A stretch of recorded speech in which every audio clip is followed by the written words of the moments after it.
Hello guys, welcome back to Zik the Programming Guy channel. My name is Beatrice and in today's video I'll be showing you how to archive videos on TikTok. Yeah, it's pretty simple on how to do that, how to archive your video on TikTok. All you need to do is follow the step in this video. Yeah, so we'll start by opening up our TikTok app like this, and you click on profile below your screen.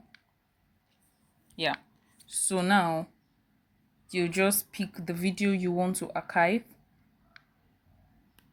So use this video right here.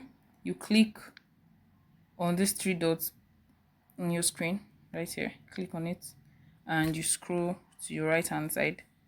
You will see privacy settings. Yeah, so you click on privacy settings and you click on only you, click on it just like this, and this video has been archived. As you can see, it's no longer here. So where can you actually find all your archived video? Right here, this padlock, you can see this lock icon. You just click on it and here is the video I just archived. So if this guide was helpful, give this a thumbs up and equally subscribe to get more helpful tips like this. Thanks for watching guys. I'll see you in my next video. Bye.